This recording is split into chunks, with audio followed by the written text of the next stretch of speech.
Hey, what's up guys? Today I have a review on the mass-produced Hexaminx. This is made by Calvin's Puzzle with the help of Trifum and Tony Fisher. Before I get started on the review, I would just like to thank TheCubeDude for sending this to me.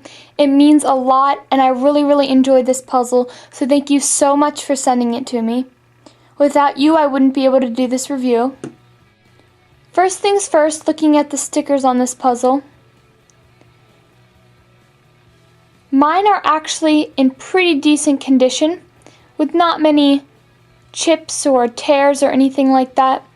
I've only had one peel, which then resulted in a chip right there on the blue piece. Other than that, I've had no problems with the stickers on this puzzle, and I think the shades are really nice, the green and blue especially.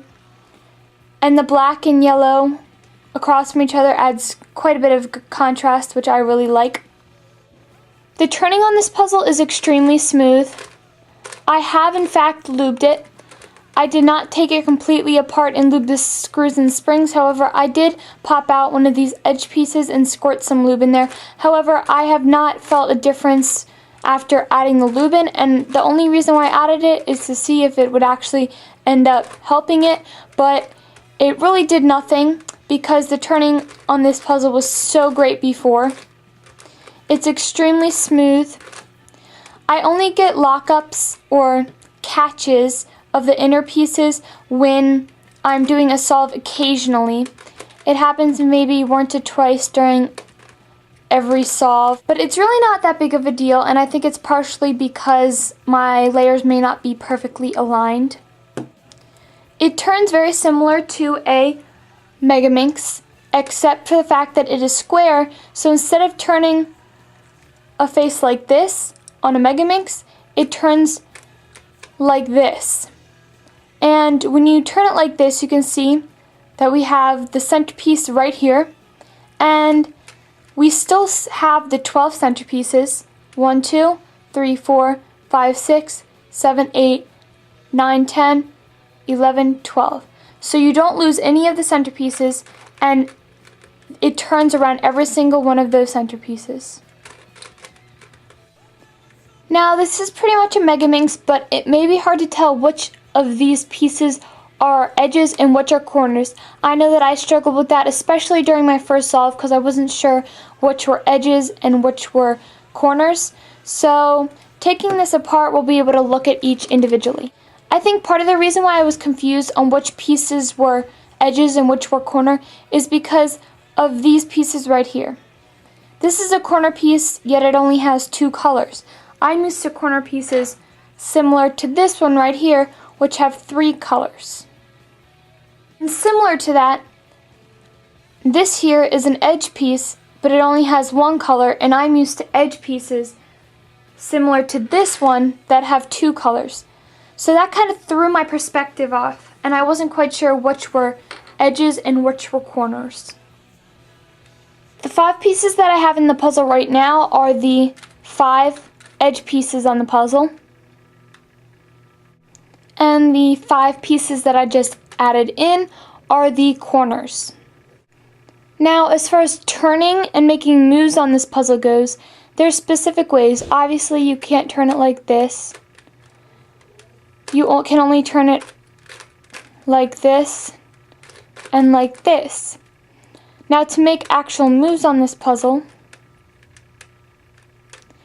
you have to align it in a straight line and then rotate it. So you're not just doing 180 turns. You're doing all different sorts of turns in order to line it up and rotate it. Now it takes practice, which is why I think that one of my very first solves in this puzzle, it took me so long. I think it's because of the learning curve on how the pieces move with each other and rotate. This puzzle does in fact have corner cutting, and very good corner cutting at that. But like I said, when you're doing turns on this puzzle, you have to be pretty exact in order for the puzzle to just move. So a lot of times that corner cutting is not necessary or needed because you're already aligning the layers perfectly in order to do the moves. As far as the difficulty of this puzzle, it is really not too hard of a puzzle once you understand which pieces are which, for example, which are edges, which are corners, and how you're supposed to insert those. It is basically like solving a Hexaminx, except the pieces are different shaped and you've got to maneuver them a little bit differently. But overall, it's pretty easy. However, I will say that the last layer was very challenging for me at first. I struggled with it a lot because I didn't understand how I was supposed to do it.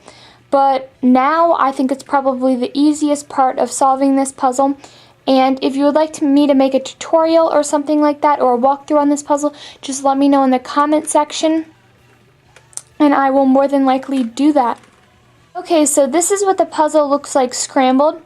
I would do a solve on camera for you, but unfortunately it takes me about 11 minutes to solve, so that would be pretty boring.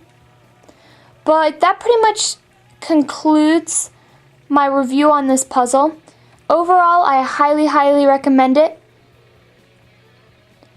Thank you everybody for watching, and a special thank you to the Cube Dude for sending this to me. Like I said, it really means a lot, and this is one of my favorite puzzles in my collection now. So I hope you enjoyed this video, and I will see you guys next time.